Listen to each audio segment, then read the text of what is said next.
शिव तत्व से साक्षात्कार करने के लिए उनका आविर्भाव तथा उनकी शिष्य परंपरा का कथन। सूत जी बोले, ब्रह्मा जी ने रुद्र भगवान से इस प्रकार की बात सुनने पर उनको पुनः प्रणाम किया। वह प्रजापति ब्रह्मा रुद्र से कहने लगे, हे भगवान, हे महादेव, हे महेश्वर, आपके ये शरीर जो संसार के द्वारा पूज्य है, कब किस काल में अथवा युग में ब्राह्मणों के द्वारा जाना जाते हैं अथवा इन्हें किस तरह से तप से, ज्ञान से या ध्यान से जाना जाता है। इस प्रकार के वचनों को सुनकर भगवान रुद्र ब्रह्मा जी से कहने लगे। श्री भगवान शंकर जी बोले, मैं तप से, व्रत से, दान से, धर्म तीर्थ से, वेदांत अध्ययन से, धन से जाना नहीं जा सकता, केवल ध्यान से ही जाना जा सकता हूँ। 7वें वराहकल्प में जब समय व्यवस्थित मुनु कल्पेश्वर होंगे, वे ही ब्रह्मा जी हैं, आपके नाती होंगे। तब चतुर्युग की अवस्था में, युगों के अंत में लोकों में अनुग्रह करने के लिए मैं भी उत्पन्न होऊंगा। उस प्रथम युग के प्रथम द्वापर में समय प्रभु की व्याप्त होंगे और ब्रह्मा ब्राह्मणों के हित के लिए उस युग के अंत में मैं भी श्वेत महामुनि नाम से उत्पन्न होऊंगा। शिखर सूत्र से युक्त हिमालय के छांगन नाम के सुंदर शिखर पर वास करूंगा। सभी मेरे 4 शिष्य वेद प्रांगत शिक्षा से युक्त मेरे पास ही पैदा होंगे। वे सभी वेद शिखा से उत्पन्न होंगे। वे सभी योग के प्रयाण हुए मेरे समीप ही चले आएंगे। पुनः दूसरे द्वापर में जब सगोतक जात प्रजापति व्यास होंगे, तब मैं भी लोक कल्याण के लिए पैदा होऊंगा। तब मेरा नाम सुतार होगा। तब मेरे ये 4 पुत्र दुंदुभि, शत्रु, ऋचिक और कलुम्मा नाम से उत्पन्न होंगे तथा ये चारों ही साथ साथ ध्यान और योग के में प्रयाण होकर रुद्रलोक को चले जाएंगे। तीसरे द्वापर में जब भार्गव व्यास होंगे, तब मैं युग के अंत में दमन नाम से प्रकट होऊंगा। तब भी ये चारों पुत्र उत्पन्न होंगे। उनका नाम विकोश, विकेश, विपास और पापनाशक होगा। तब भी ये चारों योग मार्ग के द्वारा आवागमन से छूटकर रुद्रलोक को चले जाएंगे। चौथा द्वापर में अंगिरा नाम के ऋषि व्यास कहलाएंगे।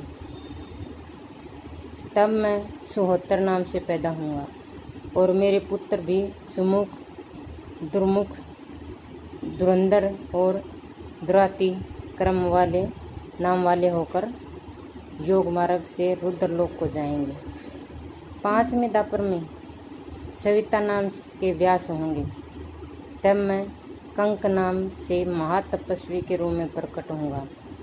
उस समय चारों महाभाग मेरे पुत्र सनक, सनंदन, सनातन और सनत कुमार महान दृढ़वर्ती उत्पन्न होंगे तथा मेरे समीप आकर आवागमन से छूटकर दुर्लभ मोक्ष को प्राप्त होंगे। 6ठे द्वापर के काल में मर्त्य व्यास बनेंगे। तब मैं लोकसादि नाम से विख्यात होऊंगा और योगात्मा दृढ़वर्ती चारों शिष्य क्रम से सुधामा, विरजा, शंख, प्रादस नाम से उत्पन्न होंगे। तब भी वे ध्यान योग में तत्पर हुए मेरी परम दुर्लभ समीपता को प्राप्त होंगे। 7वें द्वार में मैं सत्रितु व्यास होंगे। तब मैं भी युग के अंत में कलयुग में विभु नाम से प्रकट होऊंगा। तब मुझे जैसीय नाम का विभु सब कहेंगे। मेरे 4 पुत्र सारस्वत, मेघ, मेघवाह, सुवाहन नाम से होंगे। ये सभी उसी योग मार्ग के द्वारा रुद्रलोक को जाएंगे। 8वें व्यास वशिष्ठ होंगे। तब मैं दधी वाहन नाम वाला हूँगा। मेरे पुत्र कपिल, आसुरी, पंच शिरोमुनि और महायोगी वास्कल होकर योग के द्वारा मुझे महेश्वर को प्राप्त करेंगे। 9वें व्यास सारस्वत होंगे। तब मेरा नाम ऋषभ होगा और मेरे उन पुत्रों का नाम पराशर, गर्ग, भार्गव, अंगिरस होगा, जो वेद प्रांगत विद्वान ब्राह्मण होंगे। और ये सभी तपस्वी योग के द्वारा दोबारा न लौटने वाले मोक्ष को प्राप्त हो रुद्रलोक को जाएंगे। 10वें द्वापर में मैं कृपाते व्यास होंगे। तब मैं भी सुंदर भृगुतुंग नाम से श्रेष्ठ पर्वत पर भविता मुनि नाम से प्रकट होकर रहूँगा। मेरे पुत्र भी बल, बंधु, निरामित्र, केतु, भृंग नाम से उत्पन्न होंगे और योग मार्ग का अनुसरण करके रुद्र लोक को प्राप्त करेंगे। 11वें द्वापर में त्रिवर्त नाम के व्यास होंगे। तब मैं भी उर्ग नाम वाला महातेजस्वी गंगाधार यानी हरिद्वार में उत्पन्न होऊंगा। तभी मेरे ये पुत्र लंबोदर, लंबाक्ष, लंकेश भी उत्पन्न होकर योग के द्वारा लोक को जाएंगे। 12वें द्वापर में कवियों में श्रेष्ठ सत्यतेज नाम के मुनि व्यास होंगे। तब मैं अत्रि नाम से प्रसिद्ध होऊंगा और ये मेरे पुत्र भस्म, स्नान आदि से लेपित सवर्ग, संबुद्धि, साध्य और सर्व नाम से महेश्वर के रुद्रलोक को जाएंगे। 13वें द्वापर में धर्म नाम से व्यास होंगे। तब वे बाली नाम का महामुनि होऊंगा। तब मैं बाली नाम का महामुनि होऊंगा और बालशिलप के आश्रम गंधमादन पर्वत पर रहूँगा। तब मेरे उन पुत्रों के नाम सुदामा, काश्यप, वशिष्ठ और विरजा होंगे। तब ये सभी महायोग में तत्पर होकर रुद्रलोक को जाएंगे। पुनः 14वें द्वापर में मैं जाकर त्रक्षु नाम के व्यास होंगे। तब मैं श्रेष्ठ अंगरीष वंश में गौतम नाम वाला उत्पन्न होऊंगा और मेरे उन पुत्रों के नाम अत्रि, देवरु, श्रवण, सविष्टक होंगे, जो सभी कलयुग में उत्पन्न होकर योग मार्ग में रुद्रलोक को प्राप्त करेंगे। इसके बाद कर्म के द्वारा द्वापर में 15वें युग में तृतीयारुणी नाम से के व्यास होंगे। तब मैं वेदशिरा नाम का ब्राह्मण होऊंगा। तब वे वेदशिरा अस्तर और महेश्वर से प्राप्त कर महावीर तथा वेद शीर्ष होकर हिमालय के पृष्ठ में जाकर सरस्वती के तट पर रहूँगा। मेरे ये पुत्र पुणी बाहु, कुशीर, कुनेत्रक नाम के होकर योग के द्वारा रुद्रलोक को जाएंगे। 16वें व्यास देव नाम से होंगे। तब मैं भक्ति और योग देने के लिए अवतरित होऊंगा। मेरा नाम उस समय गोकर्ण होगा।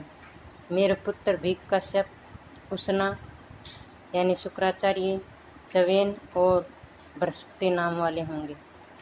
वे उसी मार्ग से अर्थात योग साधन के द्वारा रुद्रत्व को प्राप्त होंगे। इस प्रकार 17वें व्यास काल क्रम से कर्तंगजे नाम के होंगे। उस समय मैं भी हिमालय के उत्तम शिखर पर जो महालय है उसी गुफा में रहूँगा।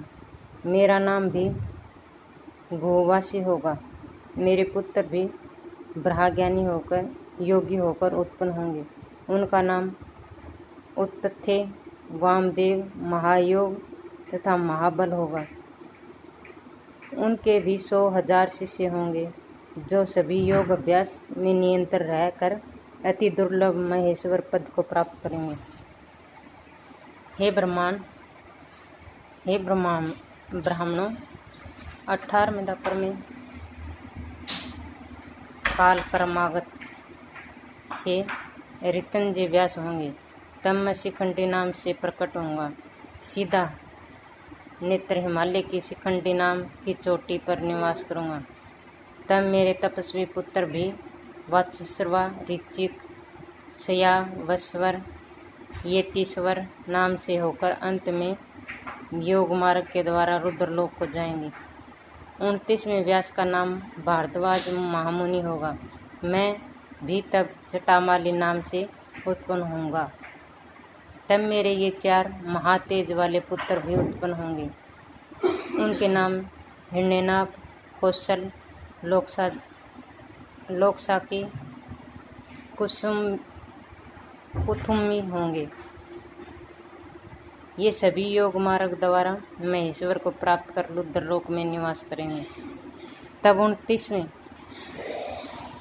20वें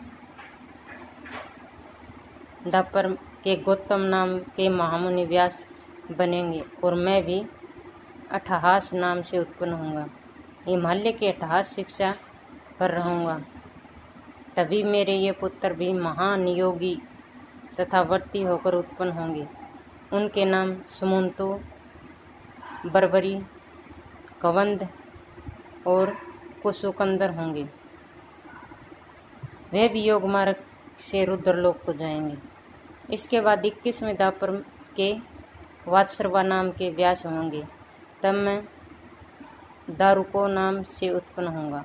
मेरे महातेजस्वी पुत्र लक्षौदा, वाहिणी, केतुमान तथा गौतम नाम के होंगे। ये सभी योग में निरंतर रहकर निष्ठक व्रत को धारण करके रुद्रलोक को जाएंगे। 22वें व्यास का नाम सुषुम्नापायन होगा। तब मेरा नाम लांगी भीम नाम से उत्पन्न होऊंगा। तब इंद्र सहित सभी देवता मुझे हलायुध सहित देखेंगे।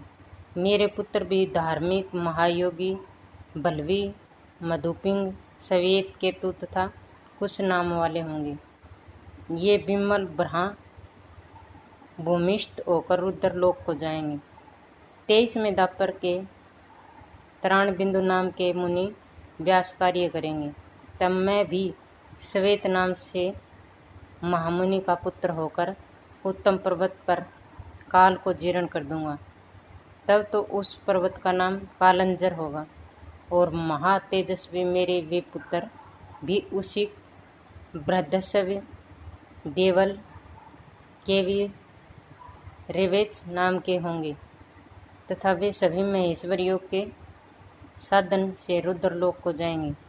आगे के युग में ऋक्ष नाम के मुनि व्यास बनेंगे। मैं शूली नाम से विख्यात होऊंगा।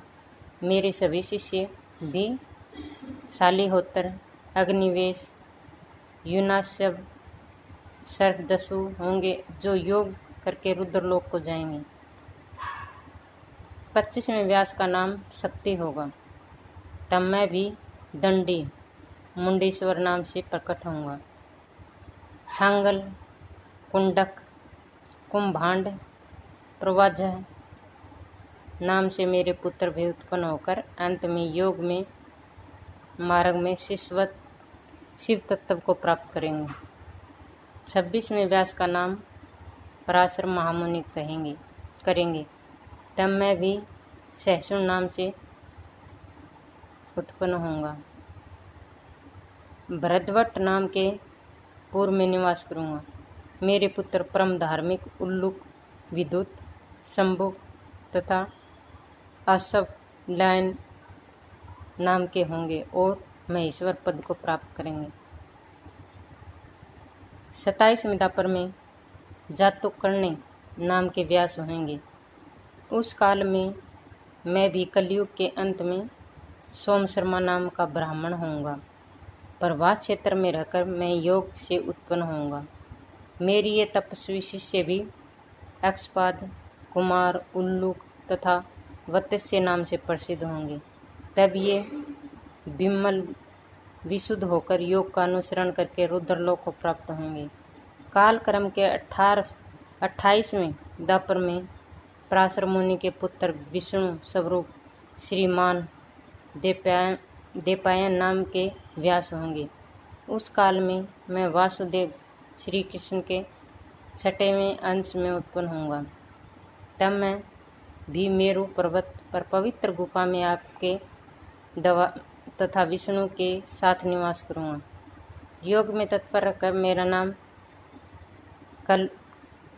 लकुली होगा, वैसी क्षेत्र होगा। तब मेरे पुत्र भी कुशिक, गर्ग, मित्र, कौशुर से नाम से उत्पन्न होंगे और योग मार्ग के द्वारा दुर्लभ रुद्रलोक हो जाएंगे। ये सभी पाशुपत धर्म के मानने वाले तथा भस्मीभूत होकर शंकर के लिंग के अर्चना में निरंतर रहेंगे। मैं भी न तो सांख्य से, न पंचरात्र से और न ध्यान से प्रसन्न होता हूँ, जितना मैं पाशुपत धर्म से प्रसन्न होता हूँ। और मनुष्य भी पाशुपत योग के द्वारा परम गति को प्राप्त होता है। हे ब्रह्मा जी, यह मैंने अपने अवतारों के लक्षण तुम्हें बताए। ये 26 मनमंत्रों के क्रम से, ये 28 मनमंत्रों के क्रम से व्यासों के नाम भी कहे हैं। कृष्ण देवपायन मुनि 28वें द्वापर में व्यास होकर वेदों का विभाग करके धर्म के लक्षणों को कहेंगे। सूत जी बोले, भगवान के द्वारा रुद्रावतारों को सुनकर प्रसन्न हुए। ब्रह्मा जी ने पुनः शंकर जी से पूछने लगे। ब्रह्मा जी बोले, हे भगवान, सभी देवताओं एवं गण सब कुछ विष्णु रूप हैं। वेद भी ऐसा ही गान करते हैं, परंतु वे भी आपके लिंग की अर्चना में तत्पर रहते हैं तथा आपको निरंतर प्रणाम करते हैं। इसका भेद क्या है? सूत जी, ब्रह्मा ऐसे वचन सुनकर महादेव जी प्रेम पूर्वक कहने लगे कि साक्षात नारायण, इंद्र तथा सभी देव और मुनि लिंग की पूजा में जो तत्पर रहते हैं, उसका कारण यह है कि लिंगार्चन के बिना निष्ठा नहीं होती। ऐसा कहकर महादेव जी अंतर्ध्यान हो गए। तब ब्रह्मा जी ने हाथ जोड़कर शिव को नमस्कार करके शेष सृष्टि की रचना करने लगे।